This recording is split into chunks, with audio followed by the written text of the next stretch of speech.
Hey guys, welcome back to another episode here on CrossFit Garage. We are trying to help you lay a firm foundation in fitness, food, and finances. And I am Andy McCann, your host and owner of the gym.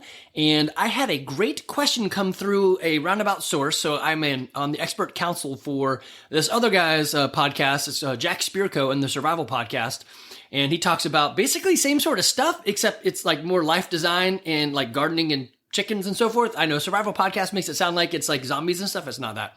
Anyway, I thought it'd be a great question to kind of outline here in the podcast so you guys can get an idea of like, what do I think is important? What would I do, right? So the question was, if I could only pick 3 movements that I could do for the rest of my life for health and fitness, what would I pick? And then if there was 3 movements I would get rid of, what would they be? The getting rid of is pretty easy, and I'm not going to give them much time and attention because I just like them. So why give them time? So this is a video and a podcast. You can go either way, and I'll make sure I describe everything. So the Survival Podcast is right here. It's you can find it at thesurvivalpodcast.com, and Jack Spirko is the guy who runs that. So you know that our job here, if we're going to lay a firm foundation in fitness or food, fitness, and finances, right, then it better be something that's relatively sustainable, because if you try to do things that aren't sustainable, then, I mean, well, you can't sustain them. And that's really the things, right? I've been joking about it, the rules that I'm developing for what happens at the gym and like what should you be doing. So rule number 1 is show up. Rule number 2 is don't do anything stupid today that'll prevent you from showing up tomorrow. And there's other rules coming up, but they haven't found if they're 3, 4, 5, or 6. You know, I've got some others. And so some of the movements that I've got today kind of hit those rules, and I'm going to dive into why I would pick that. All right. So rule number 1, do show up. Rule number 2, listen to your body. I've got some friends who are saying, hey, my shoulder hurts. Well, I'm going to add something for that in here today, but, or like my back hurts or whatever. I'm going to add stuff for that today. And listen to your body, not just in like, well, I'd rather be sitting at home doing nothing. Okay. Don't listen to that. That's not your body. That's your, like, I don't know, your mindset saying, yo, go weak, right? Do something to become harder to kill. Well, that was the last podcast, right? And in that, there are some movements that have come up through the ranks and in these rule sets. And I've almost would say rule number 3, I'm not sure if it's going to be 3 and 4, but it's going to be very close to the top, is at least 3 days a week, you should drop below parallel in good form. So that's in a squat, your hips are going below, the hip crease is going below the top of your knee. So you've got a good deep squat. And if you're deeper than that, great, as long as your back doesn't round out. And you should do that, 3 times a week. And the other is going to be lift something heavy 3 times a week. And a movement that really puts all that together, and it's the one that I choose to go to when I'm out on the road, I'm in a hotel, is a thruster. So a thruster, if you guys have been doing this for a while, you know, and some of you guys hate the thruster, but the thruster is and usually it's a barbell. It can be dumbbells though. I like doing it with the dumbbells because it really highlights your inadequacies. The dumbbell always does that, which we'll get to in a moment on the next one. But so the thruster, basically, you're going to take a barbell and you can have it at your chest in like a front rack position. You're going to do a front squat, and then you're going to stand up, and right as you're about to be done standing up, you're going to vigorously stand up quicker, pop your hips, and drive your arms up with the bar up and over your head. So you're going to use your legs to sort of be the booster rocket for your arms. So it's going to be pushing up, then drive, right? The reason I love the thruster, again, it hits rule number 3, possibly, and 4. Go below parallel, lift something heavy. So you could take the thruster and you could combine it in so many different ways. You could try to go heavy and just do it's one thruster at a time. And so that may be, for me, it's going to be something like 180 pounds. And I could do that a couple of times. I'd have to spread it out. So I could do a maximal loading thruster, or I could drop it all the way back down and do something like Jackie, where it's just the bar and you're doing 50 of them, right? So you can use this movement for strength and you can use this movement for cardio. And it hits those, I'm going parallel and I'm lifting something heavy. So I love that particular movement. Also, it's going to highlight and help you with a lumbar curve. You know, it's hitting all the body parts. You're exploding out of it. So something that we lose as we get older is this ability to have explosive power. And you see this, like if you watch older people play pickleball and they try to move quickly, they haven't done it in a while, and boom, something pops, pulls or whatever. You can keep that with a movement like this, especially if you're going on the lighter side. Okay, so thruster is going to be super high on my list. If if I go out of town, I've already told you guys in another podcast, this is what I do. I will go to the dumbbell rack. I'll start off with some sort of like row or bike or something just to get my heart rate up and get moving. And then I'll go to the smallest dumbbells and I'll do 10 thrusters, then go to the next one and do 10 thrusters, and I'll keep going. I'll reduce the number as I can't do the weight that much, but I'll try to do them unbroken. So if it's like, I don't know, a 50-pound dumbbell, I may be only doing 2 thrusters and then I put them back down. Sometimes it is kind of funny when you go to those hotel gyms and they've got that rack of dumbbells and it goes up to like 150 pounds in a dumbbell. Like, who in the hell in a hotel is going to use a 150-pound dumbbell? Anyway, it's funny, but they're covered in dust. No one ever uses those. Okay, so the next movement that I'm going to start adding in, by the time this podcast comes out, you should see me doing this, and I probably have brought this to some of you guys. So I'm trying to come up with a sort of like a 30-day or 1 month or 4-week procedure or methodology for us to do. And the picture I'm showing is a dumbbell, the dumbbell farmer's carry, but really what it would be is the suitcase carry. So CrossFit didn't have a good picture of this, but if you can imagine, this is Leah. She's down in CrossFit, somewhere in Atlanta. Actually, no, I take that back. She moved. She works for headquarters now. But Leah, if you take one dumbbell out of her hand, then she's doing a suitcase carry. So a farmer's carry, as I'm carrying 2 equal things, imagine a farmer carrying, 2 full jugs of water or milk, I don't know, and they're walking down the farm, right? So they got 2 things equally weighted. A suitcase carry is just like what you're thinking. I'm carrying a suitcase unequally weighted, so it's just one side, left or right, and I'm walking with that. There are so many things that this does for you. And again, if I could only pick 3 things, this would be in there. And the reason is it's going to do a lot of midline stabilization movements, as well as fix the joint that is the most erratic. So we have a hip ball and socket joint. We have a knee and elbow hinging joint. And then we've got the shoulder. And the shoulder is like the dumbest joint. I mean, it's the most mobile, but it's also the least secure. So typically that's going to go first in people, especially as we try to do something heavy over like an overhead squat or just pushing up heavy. It's just an odd joint that was made to do many things. Therefore, it can't do everything great. It has mobility, which is, high mobility, but then a low security, right? So I would do this farmer's carry for a couple of reasons. One is posture. One is to minimize side weaknesses. So obviously, if I'm right-handed, my left side's probably going to be weaker. If you step on 2 scales and you have right foot on one, left foot on the other, and just stand there, normally breathe deep and just let it out, and you look down or have somebody else look at it, you're going to see that your weight is distributed unevenly. Typically, if you're right-footed, you're going to have more weight on that right foot. So when you do a farmer's or a suitcase carry, that'll help expose that and then start training it back correctly. Now, we do a lot of things. We're pushing, driving, pulling. Some of that is going to go away just because we're pushing and pulling and so forth on the same or both sides equally. But it occurs to a lot of people. If I can't do many other exercises, then this is going to become a staple of mine, carry something heavy on one side. Now, the trick to the suitcase carry is you've got to have good posture. So your shoulders are square, your shoulders are back and tight. So you're engaged. You're not just weak, like holding the let's say kettlebell in this case. You're not just holding the kettlebell in one hand and just like gripping tight. No, your shoulder is pulled back. You're engaged. You look as if you're not holding anything. Your spine is correct in the right place. You're not leaning over. You're not slouched to the side, right? You maybe have the other arm sticking out to the side to help give you some more balance, to give you more stability. That's totally fine. You want the kettlebell to be light enough that you can hold it about an inch off of your body and not like bang, bang on your leg. So don't go too heavy.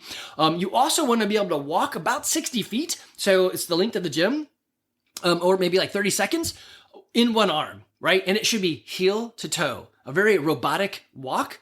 And this is going to create, so much stability inside of you. And weirdly, like if you look at, let me think of the Midwest farmers. You're like, why are those farm boys so big?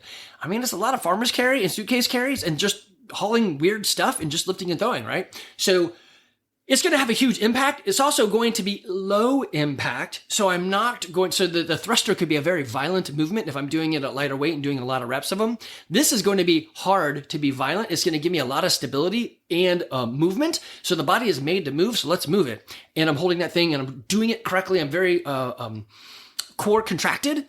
and it's going to provide a lot of that stabilization as well as growth in the shoulder. So I'm going to love that one. So I would add this in, and like I said, I'm going to add it. Hopefully by the time this podcast comes out, it's already old news. You guys have already seen it. I've already been talking about it. The next thing that I would add is running, because if you are going to get around and you don't have electricity or gasoline at I guess you could have a bike, right? But this is the OG mode of travel, is jogging and running. So I would add that into there. And the nice thing is you can do a lot of things involved around walking and running.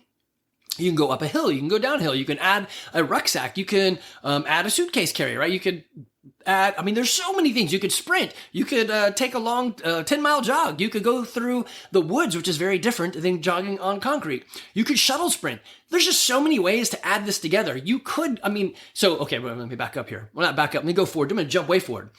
If I only had these 3 movements, then what would I do for the actual workout? Man, I would do everything I could to let creativity drive the need. So it's still constantly very functional movements, executed at high intensity. Sometimes I just have to really get creative in this variety because I only have 3 movements. So CrossFit typically revolves around the world of couplets and triplets and is going to live in the time domain of 8 to 12 minutes. So I would primarily focus on that arena, but sometimes it's going to be single modality. So I could say I'm going to do a heavy thruster, and the next day is a long jog, and then the next day is a triplet where I mix these things together. Maybe it's a shuttle sprint that has a light thruster and then a heavy farmer's carry back, right? So there's so many things I could do. You could do AMRAPs, you could do EMOMs, you can do heavies, you can do lights, you can mix it up so it's heavy and light and EMOM. There's creativity abounds. I could take these movements, put them in ChatGPT and give me 42 workouts that don't repeat very much, right? So it could list them out there. I could come up with them. You could ask a friend, 42 friends out there or 30 friends or whatever. Give me some way to combine these 3 movements that I can use and throughout the month. So you're not going to, variety is great. I love variety because it keeps you from getting out of balance in areas. So I like a press. I like a pull. I like lunging. I like jogging. I like all those things. So you should do them all. But again, if I was limited to 3 movements, these are what I picked. If I was limited to 1 movement, it'd be the first one right there, the thruster. If I was limited to, if I couldn't do the thruster, I had to pick the next one. It'd actually be jogging. If I could only have one thing and that's the only thing you do for the rest of my life, it would be running, jogging, walking, because your body is literally made to do it, and you could create variety and then how you're delivering that. So I could sprint, I could do a 10-mile, right? I could go up hills, I could go down hills, there's just so many things you could do, but your body's made to do that. I'm not a huge fan of that. I don't do it now, but if I only had one thing and I didn't have a thruster, it would be that. The next thing would probably be carry awkward stuff, right? Because it has so many utility pieces to it, as well as going to grow strength in a whole vast number of ways. I think also if your kids are, or you have a desk job, or your kids are scrolling all day, doing that suitcase carry, it's a great way to help recreate good posture inside of them. Okay, so these are the 3 things that I would take. I'm sure, so now the different question is, if I could only have 3 workouts I could do, what would I pick? Now that would be totally different. I think the best workout you could ever do is Helen with a heavy clean and jerk. And so Helen is 3 rounds, 400 meter, and then 21 kettlebell swings and 12 pull-ups. And kettlebell things I think are on the lighter side for guys. So I think it's the 53-pound kettlebell and 35 for girls. So it gives you that jogging. It gives you something kind of heavy-ish. So I'm moving an external object, and then it's gymnastics. I love that. So there's a piece of gymnastics, and you can mix and mode that one up, right? I could be a butterfly pull-ups. It could be swinging, kipping pull-ups. It could be strict pull-ups. You could change it to bar muscle-ups, right? But it's that it exposes a whole genre of movements, and then you add in something heavy that is tough. Now, I guess I could say, and then give me a heavy back squat. Give me your 5 rep on a back squat. Or I really like the idea of a heavy squat clean, and then maybe turn it into a jerk as well. That would provide you basically everything that you needed. It'd be like tasty wheats. It's everything the body needs. The perfect set of amino acids, right? If you have watched The Matrix, then you'll get that. But that would be one of the best workouts you could do. I really like the idea of the CrossFit total. I don't like doing the CrossFit total because it's asking for your heavy set. I'd rather say, give me 3 reps. I'm not a huge fan of 1 rep maxing, mostly because it's showing off. And then the edges have, high consequences when you fail. So if I'm pressing and it doesn't work, I can just drop the bar, but usually my neck goes click and then I have an issue in my neck for a while. Or if you're trying to do a 1 rep on the deadlift, you're like, I don't know, I can't do it. Let me belt up. And now I really can't do it because I'm using extra things and I got squat shoes on, all these things. Yeah, I don't know. I just don't think I would hang with those things. I would try to maybe do like a CrossFit total, which is back squat, deadlift, and press. And I would do them in a way that I was hitting like a 5 reps max rather than a single rep max. So anyway, there's other workouts that I would probably choose. Now, the things that I would get rid of, and this is probably no secret. You guys have heard me say I really don't like doing these. So one would be the pistol. It's just, why are we doing pistols? We have 2 legs. There's very few opportunities for us to lose a leg and have to stand up. I would just come up with a different way to get up. And it exposes our knee to things that we don't typically do. So I am a fan of this guy. Let me pull him up. So if you're watching this, you can see it. It's the knees over toe guy. Hold on, let me pause this and find him. Yeah, this is him right here. The knees over toe guy, and his actual website is atgonlinecoaching.com. So he helps people with knee issues, and I've seen some of the stuff work. I've tried it. I have a meniscus tear, so it wasn't really great for that. It's good for MCL, ACL, and a couple other things. But he really focuses in on the idea of it's okay to have your knee over your toe if you train for it.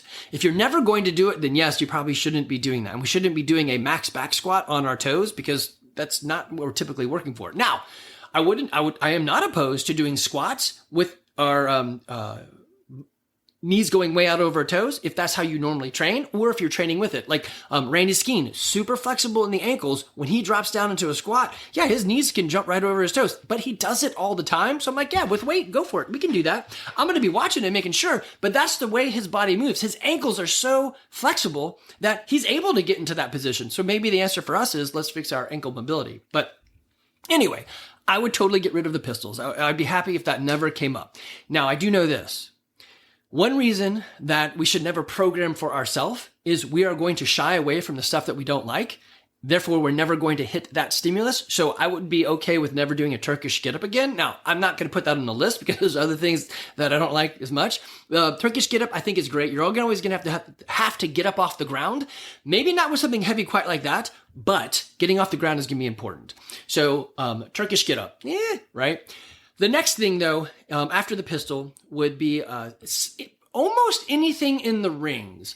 Our world is not really put together in devices that have that many degree of freedom. So if you're in a ring, you've got 360 degrees of freedom that the ring can be moving around, right? It can't go up and down, but in the X and Y plane, it can go anywhere. It doesn't travel in the Z plane. For you engineers, you know what I'm saying. But it creates a whole lot of stability muscles, sure, but also it's, awkward on the shoulder. We've already talked about the shoulder. There's so many things you could do, not like a ring dip, but I'm really thinking about stupid things we would do with them, like ring handstand push-ups. Nobody needs to ever do that again. That'd be totally fine for that never to show up. Or ring muscle up. Yes, I can do them. Should I? I don't know. I'm 50. It's kind of a neat party trick. But I think a bar muscle up is more realistic in the world. Hey, I need to get up and over this wall. What does a wall not do? It doesn't move in a plane, in the XY plane, 360 degrees. It doesn't move anywhere. It's more like a bar that I'm trying to get up and over. So yesterday, CJ goes, hey, watch this. Let me know if you would count this as a strict muscle up. And the dude went into a strict muscle up. And he's like, how hard is that to do? The day before. And I'm like, I don't know, they're pretty hard. And he did them. I'm like, well, damn, boy, that's awesome. So that works, right? He did a strict muscle up. It's on a wall. Well, in this case, it's on a bar. But more times than not, if you're trying to get over something, it's a stable, locked in place, fixed object. So bar muscle up? Yeah, sure. Ring muscle up? Man, I don't really know. Ring dip? Again, most of the time in life, we're not going to have the opportunity to do a ring dip like that. And it just provides too much of variability. Now, I am a huge fan of slow ring dips because, again, your hands are moving around. That stabilizing function is huge. It's kind of like doing a bench press on a machine versus a bar versus dumbbells. A bench press on a machine, yeah, I can do 200 pounds. Bench press with a barbell, I'm at like 150. Bench press with dumbbells, I think I've got like two 35-pound dumbbells, and I can barely even get maybe a little bit more, maybe a 50-pound dumbbell, but it's not much. So the variability of a dumbbell or a ring is great with that core control, but we tend to do a lot of stupid things with the rings that gymnasts really focus on and practice their whole life for that we just sort of touch. So CrossFit is great for that neurological adaptation. I am making my brain and my nervous system connect. That is awesome. I am into that. Coordination, balance, and agility, all that stuff. We lose that as we get older. Let's keep it. Let's hold on to it for as long as we can. We know that when we're older, well, they know that when people are older, and if they can survive to 76, that's awesome. But the thing that takes them out is they trip and fall and break a hip. So we want to have that coordination, agility, and stuff, right? So they know these statistics suck. If you fall and you're older and you break your hip, there's a 30% chance, or your likelihood of dying that year in 1 year from the hip break, it goes up by 30%. So it's already really bad when you make it past the half point, and now you're adding 30% on it. So we want to keep that coordination, agility, and balance. Do rings do that for us? Man, maybe in slow movements, but we do ring muscle ups that boys in gymnastics will train for a very long time, and they'll take a long time warming it up to get there. And if you look at their body makeups, it's usually heavy on the chest and arms and very little on the legs, whereas a CrossFitter is going to be heavy on the legs as well, because we do a lot of leg stuff. We're not skipping leg day. So I'm just not a fan of how we utilize the rings in those two regards. So ring handstand push-ups, you guys never see. They never program it, and I'm glad. Ring muscle-ups, we do see every once in a while, and I would be happy if we turn those into bar muscle-ups all the time. I have no problem with that. The other one that I would get rid of, I know this is a fan favorite to some of you guys out there, but it's not for me, is the GHD sit-up. Let me see if I can find a video of that one. All right, I love this. If you're on YouTube, go to CrossFit and then type in their little search box right there, GHD setup. You're going to find all sorts of, type in anything fitness related. You're probably going to find it. But they got great stuff in here, great little tutorials. I use it a lot. And this movement right here, so basically GHD, glute ham developer, GHD machine. It's, I guess, doesn't really have any moving parts. So is it a machine? I don't know. It's a GHD block. I guess it does have a moving part because you do move the leg holder thingy around. But anyway, you are going to essentially hang your butt off the edge of it, bend over or extend over it, maybe touch the ground if you're tall enough, and then violently kick your legs straight and then push with your hip flexors and bring your hands back up in a very aggressively long sit-up and touch the top of your toes. I'm not going to play the video because last time I played a video while I was doing a video, they copyrighted me. I don't know how all that works, so I'm just going to let you see the static thing. She's got her legs flexed and straight. She's about to go on her way up. Anyway, it's the only time in CrossFit, in anything we do, that we intentionally give up lumbar support. So those that can see it, her back is bent, right? Because she's doing, in gymnastics, it would be an arch, and she's flinging herself back up. I have no problem with doing a GHD sit-up if you go to like halfway, so you're only parallel to the floor, parallel, and then push back up so you go past perpendicular. But going down like they are, it's, again, we have all of this. Maybe that would be rule number 3. Don't put your back into a stupid place. I don't know. So I've got, I think I said this, man, this is so funny when I get my podcasts confused. Did I already say this in this one? The rules 1, 2, and 3? I don't know.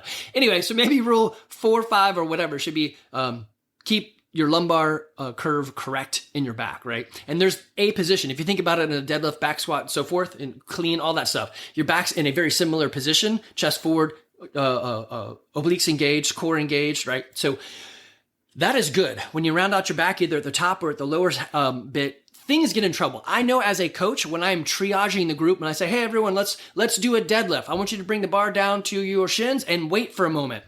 And I watch them. I scan the room. I'm going to walk to the person that's like, that, if I put weight on it, is going to hurt, right? So if I come to you and you're the first person, it may be that, it may not be. Sometimes I'm going from right to left. I don't know why I always go to the right. It's just what I do. I guess maybe I'm right-handed, but I want you to protect your back. So if your back is curved out in any weird way, then that's the number one thing I'm going to hit. It's like, hey, let's protect that. The number 2 thing I'm going to hit is where are your knees and toes, right? So if I'm really pushing way out and we don't train that all the time, then I'm going to ask you to fix it and get back on your heels. So those are like triage. Is something going to go downhill? Is this person going to violate rule number 2, doing something stupid so they can't show up tomorrow? Let me fix that for you, right? So seeing and correcting.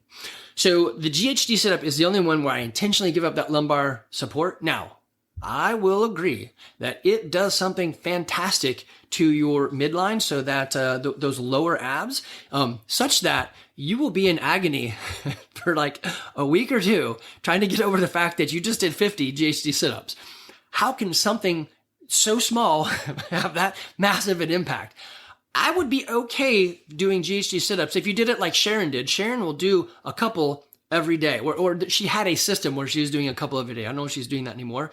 And then when GHD sit-ups came up, she would crush it and not have any lingering effects because she was taking a little bit of that iocane powder all the time. So then when she did that, the test with Fusili, and he said, hey, we're going to have a spar. What did they do? A battle of wits. That's what they did. And he said, well, I know you poisoned this. No, you poisoned that. I know you can't, I'm an Italian. You can't go to battle with me. He poisoned both with his iocane powder because he took a little bit every day. Thus, he built up a tolerance to the GHD sit-up, or in this case, the iocane powder, right? The poison.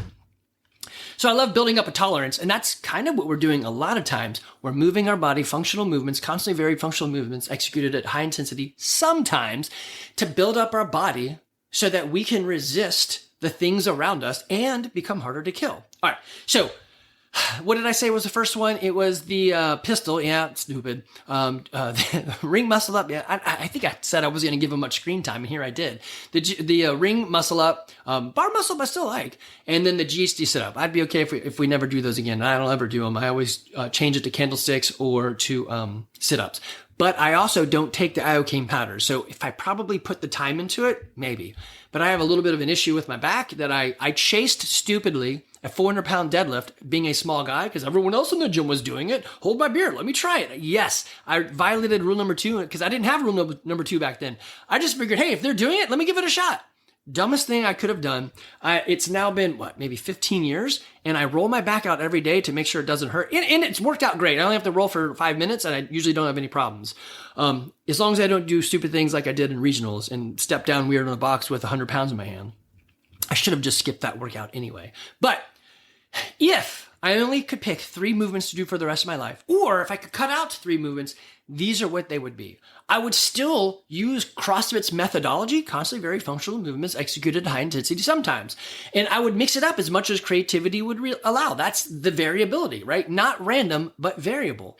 And create that variety so that I could hit many stimuluses: light, fast, slow, heavy, moderated, sprinting, all sorts of stuff, right? I want all of it because I'm greedy. I would have a short time demand, I'd have long time demands. Most everything would be couplets and triplets in around the 8 to 12 minute time frame. Knowing me, I wouldn't warm up great, and then I would spend a lot of time rolling. So I would need to fix that. I should probably warm up a whole lot more. I'm a big fan of the warming up. Okay, this is what I would do and what I would pick. I would love to hear what you would do and what you would pick. Send me an email, andy@crossfitgarage.com. Or if you need help, man, we are here in Woodstock, Georgia. And so if you're local in Woodstock, Georgia, we are here to help you. If you're out there in the world and you need help, you can email me, andy@crossfitgarage.com, and I'm happy to email with you. But I don't do online remote coaching and any of that stuff. It's just not my fave. So I will give you advice, and then I'll probably point you to somewhere. Like I could help you pick a gym. So if you need help finding a gym, yes, I can do that for you. I think many things are better in person. The cell phone is a great invention. And I guess it's not even a cell phone anymore. A device is a great invention, and I love what it does for us, but there is a human contact that's missing. And it's kind of one of the reasons I love the gym. I get to be around people who have a similar mode of operation. So our motto at the gym is we are happy, humble, helpful people who want to be healthy and fit now, as well as in our 90s. With that posted, and we talk about it, then most of the people that come through our doors have some portion of that or are on a journey themselves to that, right? I cannot think of a single person in the gym who says, hey, I'm going to do steroids so I can get bigger right now. Now, I will tell you this. If I was 75 and someone was like, hey, this amount of steroids would really help you out in the last, 10, 15 years of life, and it's only going to cut off a little bit of your life, I'd be like, all right. Because at 76, I guess that's the half-life, right? And you're not going to go much longer after that. Pretty much nobody makes it past 100. Those are like the centurions are far and few between. So at 76, you've got 14 years left, maybe? Was that right? 14, 76 would be 80 to 90. So maybe 24 years if you could get to 100, right? Probably not going to happen. If I could live 24 years and then I don't know, right? I think if I'm doing CrossFit, I should be good. If I'm keeping up with the methodology of training that I'm using, I should be good. If I keep up not doing stupid things, I should be good. But if they said, I could guarantee if you did these steroids that yes, it'll shave 1 year off your life, but it would increase the awesomeness of your life by 100%. I'd probably do it, give up a year for that. And at the end of the year, I'd probably be like, oh, I'm so sad I gave that up.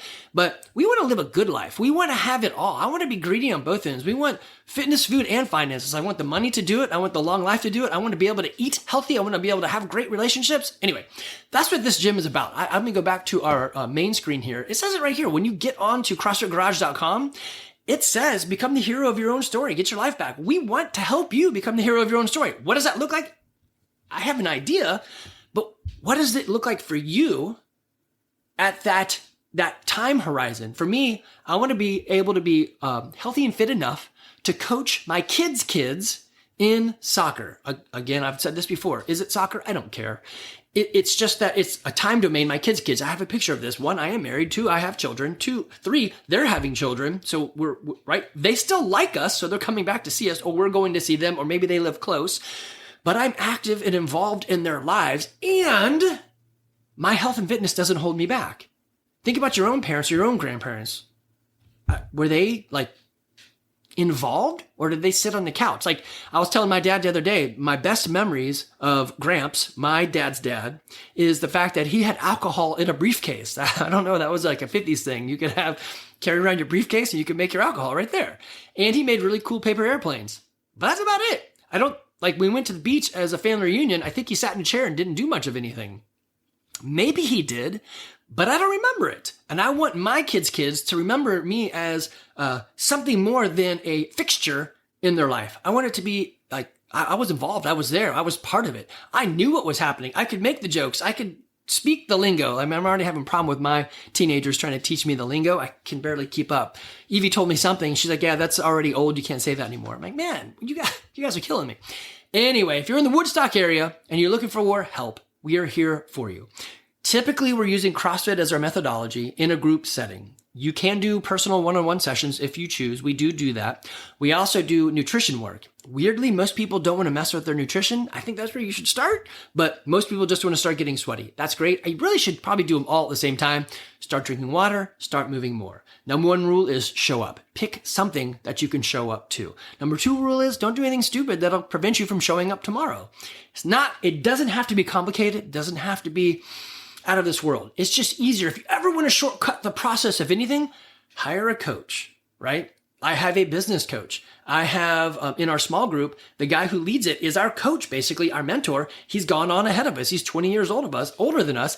He can tell us things. He can help shortcut the process. Hey, should I beat my child? No, you shouldn't. Okay, that's great. I mean, that's obviously an easy answer. But you know what I'm saying is I can ask him, how did it go for you when you did these things? And he can shortcut it. Hey, my wife said, don't get her an anniversary present. Yeah, Andy, she's lying to you. Totally get her an anniversary present. But she said, no, don't listen to that, right?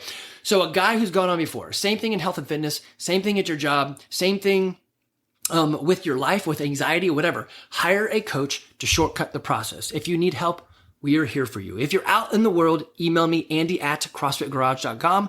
I will help you, but I will help you find someone local because in person is always the way to go. All right, guys, hope you enjoyed this episode. Remember, you can find us on YouTube.